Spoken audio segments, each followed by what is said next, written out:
Welcome all of you. തൈമനാണ്. ഇത് ഫാർമക്കോകൈനറ്റിക്സിന്റെ 18ാമത്തെ വീഡിയോ ആണ്. കഴിഞ്ഞ വീഡിയോയിൽ നമ്മൾ excretion of drugs or routes of excretion ആണ് നമ്മൾ ഡിസ്കസ് ചെയ്തത്. ഇവിടെ ഈ വീഡിയോയിൽ നമ്മൾ ഡിസ്കസ് ചെയ്യുന്നത് കൈനറ്റിക്സ് ഓഫ് എലിമിനേഷൻ ആണ്. അപ്പൊ നമുക്ക് elimination T half or half life of drug പറയണം. അനുബന്ധ കാര്യങ്ങളും ഇക്വേഷൻസും ഒക്കെയാണ് നമുക്ക് പറയേണ്ടത്. സോ നമുക്ക് ആദ്യം എന്താണ് എലിമിനേഷൻ നോക്കാം. പിന്നീട് നമുക്ക് എലിമിനേഷൻ റേറ്റ് എന്താണെന്ന് നോക്കണം. അതിനുശേഷം നമുക്ക് ക്ലിയറൻസ് എന്താണെന്ന് നോക്കണം. അതിനുശേഷം നമുക്ക് first order and second order kinetics of elimination പറയണം. സോ നമുക്ക് പിന്നീട് T half or half life പറയാം. സോ ഇത്രയും കാര്യങ്ങളാണ് നമുക്ക് ഈ വീഡിയോയിൽ പറയാനുള്ളത്.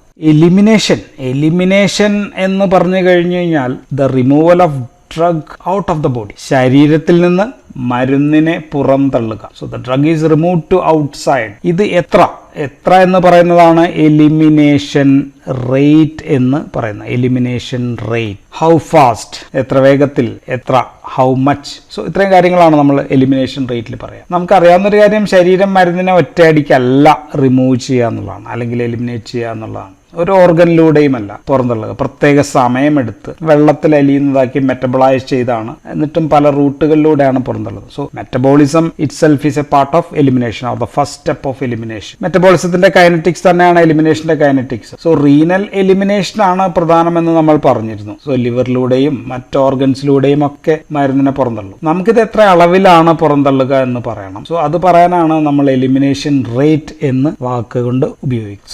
So what is elimination rate? Elimination rate is the rate at which, or rate of removal with time, rate of removal of the drug with time. So with time is very important. So ഒരു മരുന്നിന്റെ elimination എന്ന് പറയുമ്പോൾ, മരുന്ന് എന്ന് പറയുമ്പോൾ mass of the drug ആണ്. എത്ര അളവിലാണ് നമ്മൾ കഴിക്കുക, mass, amount of drug. Eliminated with time, സമയവുമാണ്. So the unit of elimination is milligram per minute എന്നോ അല്ലെങ്കിൽ ഗ്രാം പെർ അവർ എന്നോ ഇങ്ങനെ ആയിരിക്കും നമ്മൾ പറയാം. So milligram per minute. നമുക്കിനി rate of elimination or elimination rate എത്രയാണ് എന്ന് എങ്ങനെ അറിയാം, അതെങ്ങനെ കണ്ടുപിടിക്കാം എന്ന് നോക്കാം. അതിനുമുമ്പ് മരുന്ന് ശരീരത്തിൽ നിന്ന് പുറന്തള്ളുന്ന രീതികൾ എന്തെല്ലാമാണ് എന്ന് നമുക്ക് നോക്കാം. സോ അതിലൂടെ നമുക്ക് റേറ്റ് ഓഫ് എലിമിനേഷനും ക്ലിയറൻസും എല്ലാം നമുക്ക് മനസ്സിലാക്കാം. സോ എലിമിനേഷൻ പ്രോസസ് സാധാരണ രണ്ട് രീതിയിലാണ് നടക്കുക. ഒന്ന് ഫസ്റ്റ് ഓർഡർ എലിമിനേഷൻ എന്ന് പറയും, രണ്ടാമത്തത് സീറോ ഓർഡർ എലിമിനേഷൻ. സോ ഈ രണ്ട് രീതിയിലാണ് എലിമിനേഷൻ നടക്കുക. മെറ്റബോളിസവും എലിമിനേഷനും ഒക്കെ ഇങ്ങനെയാണ് നടക്കുക. നമ്മളൊരു മരുന്ന് കൊടുക്കാന്ന് വിചാരിക്കാം. നമുക്ക് ആ ഗ്രാഫ് ഒന്ന് ജസ്റ്റ് വരച്ചേക്കാം. ഇത് ഡോസ് ഓഫ് ദ ഡ്രഗ് ആണ്. ഡോസ് ഓഫ് ദ ഡ്രഗ്, മരുന്നിന്റെ ഡോസ്. ഇത് റേറ്റ് ഓഫ് എലിമിനേഷൻ ആണ്. Rate of elimination. നമ്മളൊരു മരുന്ന് കൊടുക്കുന്നു, 100 മില്ലിഗ്രാം ആണ് കൊടുത്തെന്ന് കരുതുക. 100 മില്ലിഗ്രാം ആണ് നമ്മൾ കൊടുക്കുന്നത്. സോ നമുക്ക് മരുന്നിന്റെ എലിമിനേഷൻ കുറച്ച് കഴിയുമ്പോഴത്തേക്കും ഒരു പ്രത്യേക സമയം എത്തുമ്പോഴത്തേക്കും അതിന്റെ 50% നഷ്ടപ്പെട്ടിട്ടുണ്ടാവും. ബാക്കി 50% അവിടെ ഉണ്ട്. നമ്മൾ 200 മില്ലിഗ്രാം ആണ് കൊടുത്തത് നോക്കുക. 200 മില്ലിഗ്രാം ഡോസ് 200, 400 ആണെങ്കിൽ നമ്മൾ 200 മില്ലിഗ്രാം കൊടുക്കുകയാണെങ്കിൽ വീണ്ടും മരുന്നിന്റെ പകുതി നഷ്ടപ്പെട്ടിട്ടുണ്ടാവും. സോ നമ്മൾ അങ്ങനെ കൊടുക്കുകയാണെങ്കിൽ പിന്നെ നമ്മൾ വീണ്ടും ഇരട്ടി കൊടുക്കുകയാണ്. 400 മില്ലിഗ്രാം കൊടുത്തു കഴിഞ്ഞാൽ പ്രത്യേക സമയം കഴിയുമ്പോഴത്തേക്കും അതിന്റെ പകുതിയാകും. 800 മില്ലിഗ്രാം കൊടുക്കുമ്പോൾ വീണ്ടും പകുതിയാകും. സോ വീണ്ടും നമ്മളിങ്ങനെ കൊടുക്കുകയാണെങ്കിൽ അപ്പോൾ ശരീരത്തിന്റെ എലിമിനേഷൻ നടത്താനുള്ള ശേഷിയുടെ പരമാവധി ആയി എന്ന് വിചാരിക്കുക. ഇതാണ് ശേഷിയുടെ പരമാവധി. 800 മില്ലിഗ്രാം കൊടുക്കുമ്പോൾ അതാണ് പരമാവധി ശേഷി എന്ന് വിചാരിക്കുക. നമുക്ക് ആ ഗ്രാഫ് ഇതായിരിക്കും. So dose of the drug, rate of elimination. So ഇത്രയും നേരം മരുന്ന് നമ്മൾ കൊടുക്കുന്നതനുസരിച്ച് റേറ്റ് ഓഫ് എലിമിനേഷൻ കൂടിക്കൊണ്ടിരിക്കുക. So this is rate of elimination. ഇത്ര നേരം നമ്മൾ 100 കൊടുത്താലും 200 കൊടുത്താലും റേറ്റ് ഓഫ് എലിമിനേഷൻ കൂടിക്കൊണ്ടിരിക്കുക. The rate of elimination is proportional to the concentration of the drug. So rate of elimination E is equal to or proportional to the concentration of the drug. So ഇങ്ങനെ വരുന്നത് ഒരു first order reaction ആണ്. ഇങ്ങനെ concentration എത്ര കൊടുത്താലും പ്രത്യേക സമയത്ത് മരുന്നിന്റെ അളവ് പകുതിയാകും. സോ ഈ പ്രൊപ്പോർഷണൽ ടു കോൺസെൻട്രേഷൻ. ഈ പ്രൊപ്പോർഷണാലിറ്റി നമ്മൾ മാറ്റിക്കഴിഞ്ഞാൽ E ഈസ് ഈക്വൽ ടു, നമുക്ക് പ്രൊപ്പോർഷണാലിറ്റി മാറ്റിയാൽ E is equal to clearance into concentration എന്ന് എഴുതാം. ഈ CL ആണ് നമ്മൾ പറയുന്ന ക്ലിയറൻസ് എന്ന് പറയുന്നത്. So clearance is a proportionality factor in the first order kinetics. So ഇത് ഫസ്റ്റ് ഓർഡർ കൈനറ്റിക്സ് ആണ് നമ്മൾ പറഞ്ഞു. So CL is the clearance. So ഇതാണ് ക്ലിയറൻസ്. ഈ പ്രൊപ്പോർഷണാലിറ്റി ഫാക്ടറിനെയാണ് നമ്മൾ ക്ലിയറൻസ് എന്ന് പറയുന്നത്. So what is this clearance? So clearance is the capacity of an organ to remove the drug from plasma. പ്ലാസ്മയിൽ നിന്ന് ഉദാഹരണം ഇത് കിഡ്നി ആണെന്ന് വിചാരിക്കുക. കിഡ്നി ആണെങ്കിൽ ബ്ലഡിൽ നിന്ന് എത്ര മരുന്നിനെ മാറ്റാനുള്ള കഴിവുണ്ട്. സോ അതിനെയാണ് നമ്മൾ ക്ലിയറൻസ് എന്ന് പറയാം. ബ്ലഡിൽ നിന്നാണ് മാറ്റേണ്ടത്. സോ ഒരു നിശ്ചിത സമയം കൊണ്ട്, ഒരു പ്രത്യേക സമയത്തിനുള്ളിൽ എത്ര ലിറ്റർ പ്ലാസ്മയിൽ നിന്ന് ആ മരുന്നിനെ പൂർണ്ണമായും പുറന്തള്ളുന്നു എന്ന് പറയാനാണ് നമ്മൾ ക്ലിയറൻസ് എന്ന വാക്ക് ഉപയോഗിക്കുന്നത്. So clearance is all about plasma clearance. Okay, അപ്പൊ നമുക്ക് ഡെഫിനിഷൻ പറയുകയാണെങ്കിൽ volume of plasma cleared of a drug per unit time, ഒരു പ്രത്യേക സമയത്തിൽ, അതിനെയാണ് നമ്മൾ ക്ലിയറൻസ് എന്ന് പറഞ്ഞുകൊണ്ട് ഉദ്ദേശിക്കുന്നത്. സോ ക്ലിയറൻസിന്റെ യൂണിറ്റ് എന്തായിരിക്കും? വോളിയം ആണ്, volume of plasma per unit time എന്ന് പറയുമ്പോഴത്തേക്കും time, volume per time, that is volume ലിറ്ററോ ml എഴുതാം ലിറ്റർ പെർ അവറിനോ ml പെർ മിനിറ്റിനോ നമുക്ക് എഴുതാം. സോ നമ്മൾ കണ്ടത് rate of elimination is equal to E is equal to വീണ്ടും എഴുതാം ക്ലിയറൻസ് ഇൻറ്റു കോൺസെൻട്രേഷൻ എന്നാണ് കണ്ടത്. സോ ഇ എന്ന് പറയുന്നത് മാസ് ബൈ ടൈം ആണ്, ഈസിക്കൽ ടു ക്ലിയറൻസ് എന്ന് പറയുന്നത് വോളിയം അല്ലെ, വോളിയം ബൈ ടൈം ആണ്, ഇൻറ്റു കോൺസെൻട്രേഷൻ എന്ന് പറയുന്നത് മാസ് ബൈ വോളിയം ആണ്. ഓക്കെ, വോളിയം വെട്ടിക്കഴിഞ്ഞാൽ mass by time is equal to mass by time. So this elimination റേറ്റും ക്ലിയറൻസിനും ഒരേ വാല്യൂ ആണ് നമുക്ക് കിട്ടുക. സോ ഇത്രയാണ് ക്ലിയറൻസ്. സോ ഇനി ടോട്ടൽ ബോഡി ക്ലിയറൻസ് എന്ന് പറഞ്ഞാൽ ശരിക്കും നമ്മളെ എല്ലാ ഓർഗൻസിനെയും, നമ്മളിവിടെ കിഡ്നിയാണ് പ്രധാനപ്പെട്ട ഓർഗൻ ആയതുകൊണ്ട് കിഡ്നിയുടെ കാര്യം പറയുന്നത്, പക്ഷേ actually total clearance total is equal to clearance by renal plus clearance by hepatic or liver plus clearance by all other routes, എല്ലാ റൂട്ടും കൂടി ചേർക്കണം. ഇതാണ് ടോട്ടൽ ബോഡി ക്ലിയറൻസ് എന്ന് പറയുന്നത്. സോ ക്ലിയറൻസ് എന്ന് പറഞ്ഞാൽ പ്ലാസ്മയിലെ എത്ര amount, how much litres of plasma is cleared by the organ, അതിനെയാണ് ഒരു സ്പെസിഫൈഡ് ടൈമിൽ. So volume of plasma cleared of drug per unit time is the clearance, and clearance is the proportionality factor for elimination rate. So അപ്പോൾ നമ്മൾ ഇതുവരെ കണ്ടത് elimination എന്താണെന്ന് കണ്ടു, elimination rate എന്താണെന്ന് കണ്ടു, ദെൻ ക്ലിയറൻസ് എന്താണെന്ന് കണ്ടു, elimination rate equal to clearance into concentration ആണ് എന്നും നമ്മൾ കണ്ടു. സോ നമ്മളിനി വീണ്ടും ഫസ്റ്റ് ഓർഡർ സീറോ ഓർഡറിലേക്ക് വന്നു കഴിഞ്ഞാൽ ഒരു പ്രത്യേക കോൺസെൻട്രേഷൻ കഴിഞ്ഞാൽ, ഇവിടെ നമ്മൾ പറഞ്ഞു 800 milligram dose of the drug 800 കഴിയുമ്പോഴത്തേക്കും പിന്നെ ഇങ്ങനെ ആയിരിക്കും ഈ ഗ്രാഫ് പോവുക. സോ ഒരു പ്രത്യേക കോൺസെൻട്രേഷൻ കഴിയുമ്പോഴത്തേക്കും ഓർഗന്റെ ക്ലിയറൻസ് കപ്പാസിറ്റി ബിക്കം സാച്ചുറേറ്റഡ്, അത് സാച്ചുറേറ്റഡ് ആവും. പിന്നെ ഡോസ് കൂടിക്കഴിഞ്ഞാൽ വീണ്ടും ഡോസ് എത്ര കൂടി കൊടുത്താലും നിശ്ചിത അളവിൽ മാത്രമായിരിക്കും അത് പുറത്തേക്ക് പോകത്തുള്ളൂ, കാരണം ശരീരത്തിന് അത്ര മാത്രമേ പുറന്തള്ളാൻ കഴിയൂ. സോ ഇതിനെയാണ് നമ്മൾ സീറോ ഓർഡർ കൈനറ്റിക്സ് എന്ന് വിളിക്കുക. ഇത് സീറോ ഓർഡർ കൈനറ്റിക്സ് ആണ്. ഇത് എത്ര കൊടുത്താലും അതിന്റെ പകുതി പുറന്തള്ളുന്നതിനെ നമ്മൾ ഫസ്റ്റ് ഓർഡർ കൈനറ്റിക്സ് എന്നാണ് പറയുക. So in low concentration first order kinetics, in high concentration zero order kinetics. So zero order കൈനറ്റിക്സിനെ നമുക്ക് സാച്ചുറേറ്റഡ് കൈനറ്റിക്സ് എന്ന് വിളിക്കാം, അല്ലെങ്കിൽ കപ്പാസിറ്റി ലിമിറ്റഡ് കൈനറ്റിക്സ് എന്ന് ഒക്കെ വിളിക്കാം, കപ്പാസിറ്റി ലിമിറ്റഡ് കൈനറ്റിക്സ്. സോ ഇങ്ങനെയൊക്കെ വിളിക്കാം. പ്രധാനമായിട്ട് നമ്മൾ സീറോ ഓർഡർ കൈനറ്റിക്സ് എന്നാണ് പറയാം. നമുക്കിനി ഒരു എക്സാമ്പിളിലൂടെ ഫസ്റ്റ് ഓർഡർ എലിമിനേഷന്റെ ക്യാരക്ടറിസ്റ്റിക്സ്, ഫസ്റ്റ് ഓർഡർ എലിമിനേഷൻ കൈനറ്റിക്സിന്റെ ക്യാരക്ടറിസ്റ്റിക്സ് എന്താണെന്ന് നോക്കാം. സോ ഇത് ഡ്രഗ് കോൺസെൻട്രേഷൻ ആണ്, ഡ്രഗ് കോൺസെൻട്രേഷൻ ഇൻ പ്ലാസ്മ, ബ്ലഡിലെ കോൺസെൻട്രേഷൻ ആണ്. ഇത് ടൈം ഇൻ അവേഴ്സ്, ഇത് 1, ഇത് 2, ഇത് 3, ഇത് 4, ഇത് 5 അങ്ങനെ എഴുതാം. ഇത് 1 മില്ലിഗ്രാം, 2, 3, 4, 5, 6, 7, 8 മില്ലിഗ്രാം പെർ ലിറ്ററോ 8 മില്ലിഗ്രാം പെർ ml എന്തെങ്കിലും ആവട്ടെ, ഇപ്പോൾ പ്ലാസ്മ കോൺസെൻട്രേഷൻ. സോ അത്രയും ആയി എന്ന് വരും. സോ നമ്മളൊരു മരുന്ന് ഇപ്പോൾ 1000 മില്ലിഗ്രാം മരുന്ന് നമ്മൾ കൊടുക്കുകയെന്ന് വിചാരിക്കുക, 1000 മില്ലിഗ്രാം കൊടുത്തു. So plasma drug concentration is 8 milligram per litre ആണെന്ന് കരുതുക ഓൺ 0th ടൈം. ആൻഡ് ഒരു പ്രത്യേക സമയം കഴിയുമ്പോഴത്തേക്കും സേ നമുക്കത് 1 മണിക്കൂർ, നമ്മളിവിടെ 1 അവർ ആണല്ലോ ഇട്ടിരിക്കും, 1 മണിക്കൂർ കഴിയുമ്പോഴത്തേക്കും ആ ഡ്രഗിന്റെ കോൺസെൻട്രേഷൻ നമ്മൾ നോക്കി കഴിയുമ്പോഴത്തേക്കും ഇറ്റ് ബിക്കംസ് 4 മില്ലിഗ്രാം ആയി എന്ന് നമ്മൾ കാണുന്നു. വീണ്ടും സോ നമുക്കത് അങ്ങ് വരയ്ക്കാം, 4 മില്ലിഗ്രാം ആയി. വീണ്ടും 1 മണിക്കൂർ കഴിഞ്ഞപ്പോൾ അത് 2 മില്ലിഗ്രാം ആയി കുറഞ്ഞു.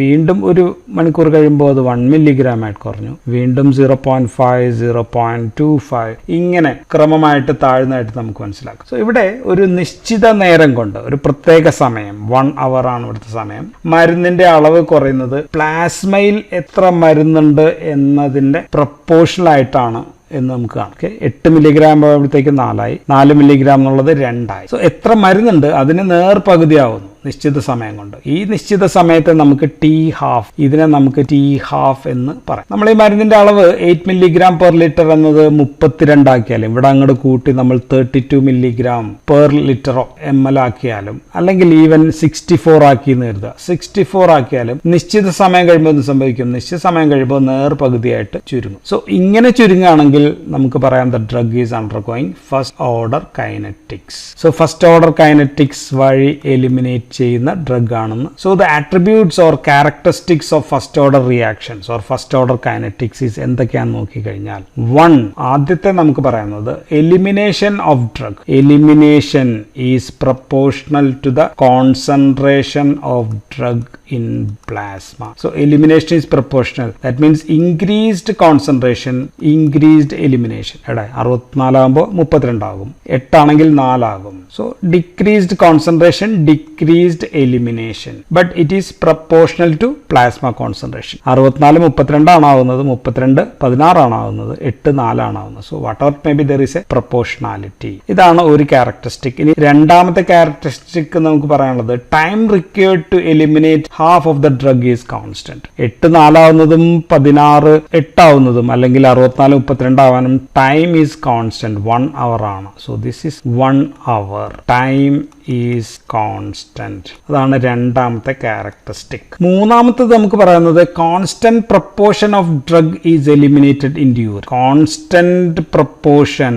ഓഫ് ഡ്രഗ്, പ്രൊപ്പോർഷൻ കോൺസ്റ്റന്റ് ആണ്. 8 4 ആവുന്നു അല്ലെങ്കിൽ 4 2 ആവുന്നു, 2 1 ആവുന്നു. Proportion is constant. സോ എത്ര രക്തത്തിലുണ്ടോ അതിന് പ്രൊപ്പോർഷനേറ്റ് ആയിട്ടാണ് elimination. So graph shows an exponential decrease. ഇങ്ങനെ ഗ്രാഫ് വരയ്ക്കുന്നതിന് നമുക്ക് എക്സ്പോണൻഷ്യൽ ഡിക്രീസ് ഓർ എക്സ്പോണൻഷ്യൽ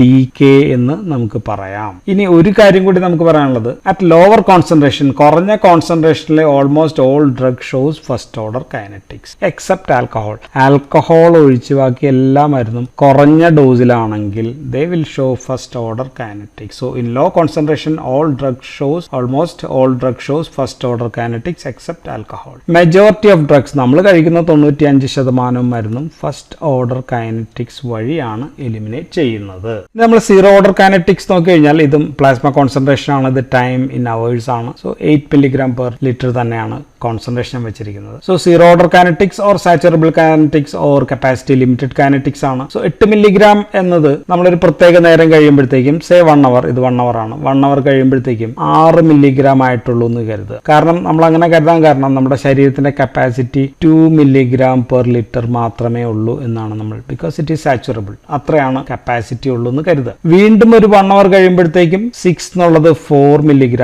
ആണ്. കാരണം ഇവിടെയും കുറഞ്ഞത് 2 mg/L കുറഞ്ഞു, ഇവിടെയും 2 mg/L കുറഞ്ഞു. ഇനി വീണ്ടും ഒരു 1 hour കഴിയുമ്പോഴത്തേക്കും അത് 2 mg ആയി, കാരണം 2 mg/L.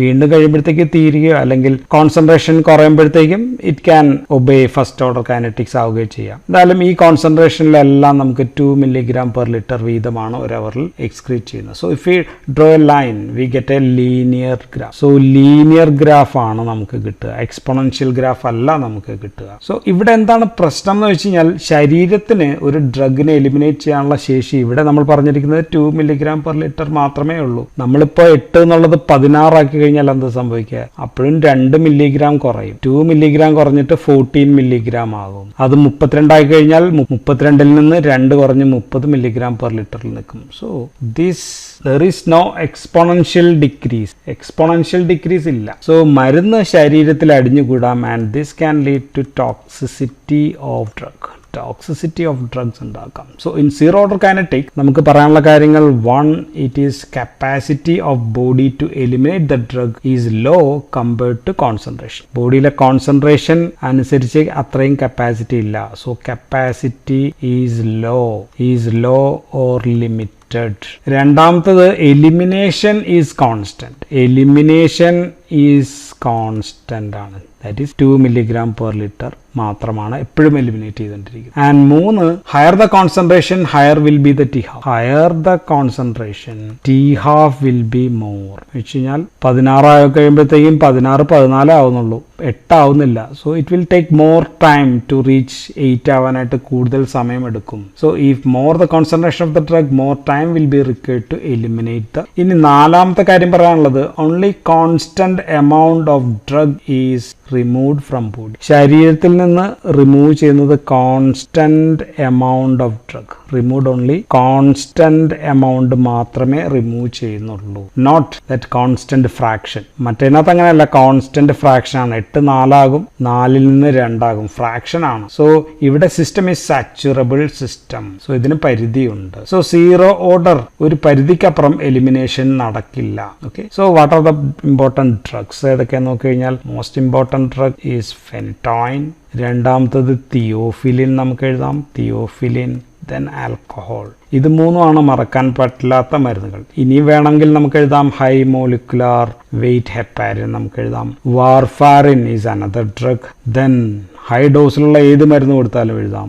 ദെൻ മെത്തോട്രക്സേറ്റ് എഴുതാം, ഹൈ ഡോസ് ആസ്പിരിനോ പാരസെറ്റമോളോ ഒക്കെ എഴുതാം. ആൽക്കഹോൾ എന്ന drug, alcohol drug at any concentration, ഏത് കോൺസെൻട്രേഷനിലും ആൽക്കഹോൾ സ്പെഷ്യലായിട്ട് എഴുതണം. It obeys zero order kinetics. ഫെനിറ്റോയിനൊക്കെ അങ്ങനെയല്ല, ലോ കോൺസെൻട്രേഷനിൽ that can show first order kinetics and in therapeutic concentration it show zero order kinetics and in between അതൊരു pseudo zero order കൂടി കാണിക്കാം. നമ്മൾ അത്രയും ഡീറ്റെയിലേക്കൊന്നും പോകുന്നില്ല. സോ ഇവിടെ പ്രശ്നം എന്താ വെച്ചാൽ നമ്മുടെ ഡോസ് എങ്ങാനും അറിയാതെ കുറച്ച് കൂടിക്കഴിഞ്ഞാൽ toxicity of the drug will be increase because at these drugs at therapeutic doses it shows zero order kinetics എന്നുള്ളതാണ് പ്രശ്നം. സോ ഫസ്റ്റ് ഓർഡറിലെ ഇക്വേഷൻ നമ്മൾ കണ്ടു. എന്തായിരുന്നു? E proportional to concentration. Proportionality മാറ്റിക്കഴിഞ്ഞാൽ E is equal to clearance into concentration. So ഇതാണ് നമ്മൾ first ഓർഡറിലെ ഇക്വേഷൻ കണ്ടത്. സീറോ ഓർഡറിലെ ഇക്വേഷൻ നമ്മളിതൊരു സാച്ചുറബിൾ കൈനറ്റിക്സ് ആണ്. സാച്ചുറബിൾ കൈനറ്റിക്സ് ആകുമ്പോഴത്തേക്കും നമുക്ക് മെക്കാലിസ് മെന്റൺ ഇക്വേഷൻ നമുക്ക് അപ്ലൈ ചെയ്യേണ്ടി വരും. ഇക്വേഷനിൽ ചേർത്ത് കഴിയുമ്പോഴത്തേക്കും E elimination is equal to V max into concentration divided by Km plus concentration എന്ന് നമ്മൾ എഴുതേണ്ടി വരും. So what is this V max? V max എന്ന് വെച്ചാൽ maximum elimination rate. Maximum elimination rate എടുക്കേണ്ടി വരും. Km is the elimination at 50% concentration of drug. Okay, ഈ equation അത്ര ഇമ്പോർട്ടൻ്റ് അല്ല നമ്മളെ സംബന്ധിച്ച്, പക്ഷേ this equation is important. First order kinetics ആണ് 95% of the drug. So elimination rate is equal to clearance into concentration. ഇനി നമുക്ക് നോക്കേണ്ടത് T half or half life എന്താണ്? സോ ഫസ്റ്റ് ഓർഡറിലെ ടി ഹാഫ് ആണ് നമ്മൾ പറയുന്നത്. ഈ picture this graph is also first order ആണ്. അപ്പോൾ നമ്മൾ എക്സാമ്പിൾ നേരത്തെ പറഞ്ഞാണ് ഉപയോഗിക്കുന്നത് 8 milligram per liter. ആ സെയിം ഗ്രാഫ് തന്നെയാണ് ഉപയോഗിക്കുക. സോ തുടക്കത്തിൽ 8 milligram per liter ആയിരുന്നു. 1 hour കഴിഞ്ഞപ്പോൾ അത് 4 milligram per liter ആയി. വീണ്ടും 1 hour കഴിഞ്ഞപ്പോൾ അത് 2 milligram per liter ആയി. പിന്നെ 1 ആയി, പിന്നെ 0.5 ആയി, 0.25 ആയി, വേണേൽ 0.125 അങ്ങനെ അങ്ങ് പോകും. ശരീരത്തിൽ നിന്ന് മുഴുവൻ മരുന്നും തീരാൻ സമയം ധാരാളം എടുക്കും. മിക്കവാറും പോയി തീരുന്നില്ല എന്ന് വേണമെങ്കിൽ നമുക്ക് പറയാം. സോ അപ്പോൾ നമുക്ക് ടി ഹാഫിനെ ഒന്ന് ഡിഫൈൻ ചെയ്യാം. T half or half life is the time. അത് ടൈമാണ്, സമയം. ടേക്കൺ ടു റെഡ്യൂസ് എന്താണ്? That concentration of the drug concentration to half of initial concentration. തുടക്കത്തിൽ എത്രയായിരുന്നു കോൺസെൻട്രേഷൻ? അതിന്റെ പകുതിയാകാൻ എടുക്കുന്ന സമയം. സോ ഇനീഷ്യൽ കോൺസെൻട്രേഷൻ എവിടെയാണ്? പ്ലാസ്മയിലുള്ള കോൺസെൻട്രേഷൻ ആണ്. So T half is equal to time for half C0. C0 എന്ന് പറഞ്ഞു കഴിഞ്ഞാൽ initial concentration at 0th time. So half C0 ആണ് ടി ഹാഫ് എന്ന് നമുക്ക് പറയാം. So it's the time taken by the drug to reach half of the initial plasma concentration. അതിനെയാണ് നമ്മൾ T half of the drug first order കൈനറ്റിക്സിൽ പറയുന്നത്. ഇനി T ഹാഫിനെ കുറിച്ച് നമ്മൾ പറയുകയാണെങ്കിൽ T half, what are the attributes to T half? So first ഓർഡറിൽ ഒരു കോൺസ്റ്റന്റ് ആണ് നമ്മൾ കണ്ടു. So T half is constant for first order. First ഓർഡറിന് ടി ഹാഫ് കോൺസ്റ്റന്റ് ആണ് എന്ന് വെച്ചാൽ 8 4 ആകാനും 4 2 ആകാനും ഒരേ സമയമാണ് എടുക്കുന്നത്. So this is T half. പക്ഷേ T half is not a constant in zero order, not constant in zero order. And രണ്ടാമത്തെ പോയിന്റ്, സെക്കൻഡ് പോയിന്റ് എന്ന് പറഞ്ഞാൽ T half is independent of concentration. In first order. First ഓർഡറിൽ independent of concentration ആണ്. എന്ന് പറഞ്ഞാൽ 8 milligram 4 ആകാനും ഒരേ സമയമാണ്, 16 മില്ലിഗ്രാം 8 ആകാനും 32 മില്ലിഗ്രാം 16 ആകാനും ഒരേ സമയമാണ് എടുക്കുന്നത്. But T half is dependent on concentration in zero order. Zero ഓർഡറിൽ കോൺസെൻട്രേഷൻ ഡിപ്പെൻഡന്റ്. ഇപ്പൊ 16 മില്ലിഗ്രാം എന്നുള്ള 8 ആവാനായിട്ട് 2 മില്ലിഗ്രാം വെച്ച് പുറത്തു പോയി കഴിഞ്ഞാൽ 16 കഴിയുമ്പോഴത്തേക്കും 2 മില്ലിഗ്രാം 14 ബാക്കി. പിന്നെ 2 പോയി അത്രയും സമയം എടുക്കും പകുതിയാകാൻ. 32 ആണെങ്കിൽ ഇനിയും ധാരാളം സമയം എടുക്കും. So that is dependent on concentration. So സാധാരണഗതിയിൽ യൂഷ്വലി ആഫ്റ്റർ 4, ഇത് 1, ഇത് 2, ഇത് 3, ഇത് 4, 4 ടി ഹാഫ് കഴിയുമ്പോഴത്തേക്കും 95% മരുന്നുകളും 4.5 ടി ഹാഫ് എന്ന് വേണമെങ്കിൽ നമുക്ക് പറയാം. 4.5 ടി ഹാഫ് കഴിയുമ്പോഴത്തേക്കും 95% of the drug will be eliminated. ഒരു 3.5 ടി ഹാഫ് കഴിയുമ്പോഴത്തേക്കും അല്ലെങ്കിൽ 3.3 3.4 ഒക്കെ ആകുമ്പോഴത്തേക്കും 90% of the drug is eliminated in first order kinetics. So graph ഇപ്പോൾ നോക്കിക്കഴിഞ്ഞാൽ നമുക്ക് മനസ്സിലാവുന്നത് ഫസ്റ്റ് ടി ഹാഫിൽ 50% എലിമിനേറ്റ് ചെയ്യും അല്ലെ, 50% പോയി. ബാക്കി 50ന്റെ പകുതിയാണ് ഇവിടെ പോകുന്നത്. ദാറ്റ് മീൻസ് 25% പോയി. ഇവിടെ 50% തീർന്നു. ഇവിടെ 25 കഴിയുമ്പോഴത്തേക്കും മൊത്തം 75% തീർന്നു. ഇവിടെ ഇനി ബാക്കി 25ന്റെ പകുതി എന്ന് പറയുമ്പോഴത്തേക്കും 12.5. അപ്പോൾ 75 പ്ലസ് 12.5 ദാറ്റ് ഈസ് 87.5. ഈ കണക്കൂട്ടിയിട്ടാണ് ഞാൻ പറഞ്ഞത് 3.5 ടി ഹാഫ് ആകുമ്പോഴത്തേക്കും 90% will be eliminated and 4.5 T half ആകുമ്പോഴത്തേക്കും അല്ലെങ്കിൽ 4 to 5 ടി ഹാഫ് ആകുമ്പോഴത്തേക്കും 95% ആൻഡ് 5 ടി ഹാഫ് ആകുമ്പോഴത്തേക്കും നമ്മൾ ഇഫ് ഇറ്റ് ഈസ് അബവ് 95% മുകളിൽ ഡ്രഗ് പോയി കഴിഞ്ഞാൽ we conclude that the drug is eliminated, completely eliminated from our body എന്നാണ് നമ്മൾ പറയുക. Even though there may be little bit 3.75 അല്ലെങ്കിൽ അതിന്റെ പകുതി 1.675 അത്രയൊക്കെ കിടപ്പുണ്ടാവും. പക്ഷേ എങ്കിലും after 95% we conclude that the drug is completely eliminated from our body. So നമ്മൾ ടി ഹാഫിൽ നിന്ന് നമുക്ക് എന്താ മനസ്സിലായെന്ന് വെച്ചാൽ if the T half is low, T half കുറഞ്ഞാൽ അതിന്റെ അർത്ഥം എന്താ, ഇത്രയും സമയം കൊണ്ട് ഇത്രയും മതിയെങ്കിൽ അതിന്റെ അർത്ഥം the drug is quickly eliminated എന്നാണ്. ടി ഹാഫ് ലോ ആണെങ്കിൽ ഡ്രഗ് ക്വിക്ലി എലിമിനേറ്റഡ്, വേഗം പുറത്തേക്ക് പോകും. പക്ഷേ ചില മരുന്നുകളുടെ ടി ഹാഫ് കുറവാണ്, പക്ഷെ അവരുടെ ആക്ഷൻ കൂടുതലായിട്ട് നിലനിൽക്കാം even though the T half is very low. അങ്ങനെയുള്ള മരുന്ന് ഇപ്പോൾ ഉദാഹരണം ഓർഗാനോ ഫോസ്ഫറസ് കോമ്പൗണ്ട്സ് അല്ലെങ്കിൽ MAO ഇൻഹിബിറ്റേഴ്സ്, ഇങ്ങനെ കുറെ ഡ്രഗുകളുണ്ട്. ഇത്തരം ഡ്രഗുകളുടെ പ്രശ്നം എന്താണെന്ന് വെച്ച് കഴിഞ്ഞാൽ they will be eliminated but ഈ മരുന്ന് പോയി പിടിച്ചിരിക്കുന്ന ആ ടാർജറ്റ് ഓർഗൻ, ഇപ്പോൾ ഉദാഹരണത്തിന് ഓർഗാനോഫോസ്ഫറസ് ആണെങ്കിൽ കോളിൻ എസ്റ്ററേസ് എന്ന് പറയുന്ന എൻസൈമിലായിരിക്കും. അവിടെ മരുന്ന് പിടിച്ചത് ഇറിവേഴ്സിബിൾ ആയിട്ട് നിൽക്കുകയാണ്. So irreversible bind drug will continue their action, ആ മരുന്നിന്റെ ആക്ഷൻ കണ്ടിന്യൂ ചെയ്തുകൊണ്ടേയിരിക്കും even though the T half is low. T half കുറഞ്ഞാലും അവയുടെ action because they are covalently linked or irreversibly bound. Okay, so ഇങ്ങനെയുള്ള ഡ്രഗുകളെ നമുക്ക് ഹിറ്റ് ആൻഡ് റൺ ഡ്രഗ്സ് എന്ന് വിളിക്കാറുണ്ട് സാധാരണ. ഫസ്റ്റ് ഓർഡർ കൈനറ്റിക്സിന്റെ ഗ്രാഫ് ഇതാണ് നമ്മൾ വെച്ചത്. ഈ ഗ്രാഫ് എക്സ്പോണൻഷ്യൽ ഗ്രാഫ് ആണെന്ന് നമ്മൾ പറഞ്ഞു. നമുക്കിത് വേണമെങ്കിൽ ലീനിയർ ഗ്രാഫ് ആയിട്ട് വരയ്ക്കാം. So for that we need to, ഇവിടെ നമുക്ക് സെമി ലോഗ് ഗ്രാഫ് പേപ്പർ വെച്ച് കഴിഞ്ഞാൽ നമുക്ക് ലീനിയർ ആയിട്ട് വരച്ചെടുക്കാനും പറ്റും. ഓക്കെ, ഇനി ടി ഹാഫിന്റെ ഇക്വേഷൻ നമ്മൾ എഴുതുന്നത് T half is equal to 0.693 by KE. KE എന്ന് വെച്ച് കഴിഞ്ഞാൽ first order elimination rate constant ആണ്. എലിമിനേഷൻ റേറ്റ് കോൺസ്റ്റന്റിനെയാണ് നമ്മൾ KE എന്ന് പറയുന്നത്. ഇപ്പോൾ എലിമിനേഷൻ കൂടി കഴിഞ്ഞാൽ if the elimination is increase T half will be reduce and if the elimination is decrease T half will be increase. So ഈ equation നമ്മൾ അത് ഉപയോഗിക്കാറില്ല. ഈ ഇക്വേഷനേക്കാൾ നമ്മൾക്ക് പ്രധാനപ്പെട്ട ഏറ്റവും വലിയ equation T half is equal to 0.693 into VD by CL. So ഇവിടെ നമ്മൾ വോളിയം ഓഫ് ഡിസ്ട്രിബ്യൂഷനും ക്ലിയറൻസും കൂടി അപ്ലൈ ചെയ്യാം. Okay, actually CL by VD is equal to KE. So ഇത് തന്നെ തിരിച്ചിട്ടിരിക്കുകയാണ് ഇവിടെ. Okay, so VD is volume of distribution and CL is the clearance. So if VD കൂടിയാലോ, if the VD is increased, T half will be increased. കാരണം VD കൂടുമ്പോൾ drug is not in the plasma, drug ശരീരത്തിൽ വേറെ എവിടെയോ കിടക്കുകയാണ്. അപ്പോൾ VD കുറഞ്ഞു കഴിഞ്ഞാൽ അതനുസരിച്ച് T half കുറയും. Then if the clearance is increased, clearance കൂടിയാൽ T half കുറയും. കാരണം clearance എന്ന് വെച്ചാൽ ശരീരത്തിൽ നിന്ന് പോകുന്നതാണ്, അപ്പോൾ T half വേഗം കുറയും. ക്ലിയറൻസ് കൂടിയാലോ കുറഞ്ഞാലോ? ക്ലിയറൻസ് കുറഞ്ഞാൽ ടി ഹാഫ് കുറയും. ഇനി വീഡിയുമുണ്ട്, ക്ലിയറൻസ് ഉണ്ട്. ഇതിൽ ഏതാണ് കൂടുതൽ ഇതിനെ ടി ഹാഫിനെ ബാധിക്കുന്നത് വെച്ചാൽ ദാറ്റ് ഈസ് ക്ലിയറൻസ് തന്നെയാണ്. കാരണം ക്ലിയറൻസ് കൂടിക്കഴിഞ്ഞാൽ ഇത് clearance is increase, T half will be less, T half കുറയും. ഇനി 0.693 എവിടെ നിന്ന് വന്നു എന്ന് ചോദിച്ചു കഴിഞ്ഞാൽ നമ്മൾ മരുന്നിന്റെ അളവ് 50% ആക്കി താഴ്ന്നാണല്ലോ പറയുന്നത്. സോ ഇത് 8 ആയിരുന്നു, ഇത് 4 ആവുന്നതാണ് നമ്മൾ പറയുന്നത്. So the drug concentration become 50% or the concentration become half, അതാണല്ലോ. അപ്പൊ ടി ഹാഫ്, സോ പകുതി, ഇനീഷ്യൽ വാല്യൂവിന്റെ പകുതി ആകുകയാണ്. 8 മില്ലിഗ്രാം എന്നുള്ളത് 4 മില്ലിഗ്രാം ആവുന്നു, 4 മില്ലിഗ്രാം എന്നുള്ളത്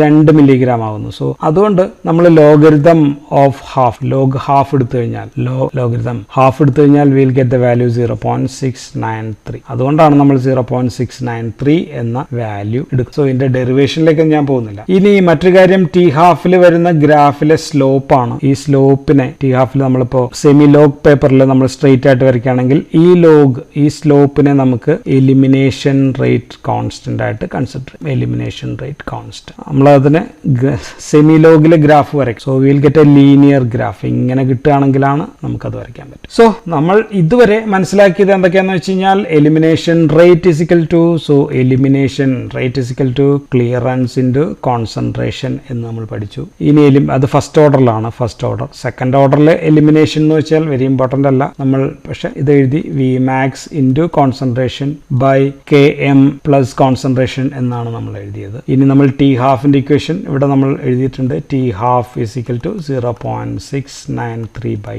K E, then T half is equal to 0.693 V D by C L. ഇതാണ് വേറെ ഇക്വേഷൻ. ദെൻ കെ ഇ എന്താണെന്ന് നമ്മൾ കണ്ടു. K is equal to clearance by volume of distribution. So ഇത്രയാണ് നമ്മൾ ഇക്വേഷൻസ് ഒക്കെ കണ്ടത്. ഓക്കെ, ഞാൻ അരമണിക്കൂറിൽ തീർക്കാനുള്ളത് കൊണ്ട് കുറച്ച് കണ്ടൻസ്ഡ് ആയിട്ടാണ് പറഞ്ഞത്, എങ്കിലും അത്യാവശ്യമുള്ള പോയിന്റ്സുകളെല്ലാം പറഞ്ഞിട്ടുണ്ട് എന്ന് ഞാൻ കരുതുന്നു. സോ നമുക്ക് ഞാൻ പറഞ്ഞ ഓരോ ആട്രിബ്യൂട്ട്സ് ആണ് ഇവിടെ പ്രധാനമായിട്ടും പരീക്ഷയ്ക്കൊക്കെ ചോദിച്ചാൽ എഴുതാനുള്ള. ടി ഹാഫ് ഒക്കെ ചോദിച്ചാൽ എന്താണ് എഴുതാനുള്ളതെന്നാണ് ഞാൻ പറഞ്ഞത്. സോ ഇനി നമുക്ക് കൈനറ്റിക്സിൽ ഡിസ്കസ് ചെയ്യാനുള്ളത് സ്റ്റഡി സ്റ്റേറ്റ് കോൺസെൻട്രേഷൻ ഉണ്ട്, ലോഡിംഗ് ഡോസ് ഉണ്ട്, മെയിൻ്റനൻസ് ഡോസ്. സോ അതെല്ലാം നമുക്ക് അടുത്ത വീഡിയോയിൽ ചെയ്യാം. So thank you for patient hearing.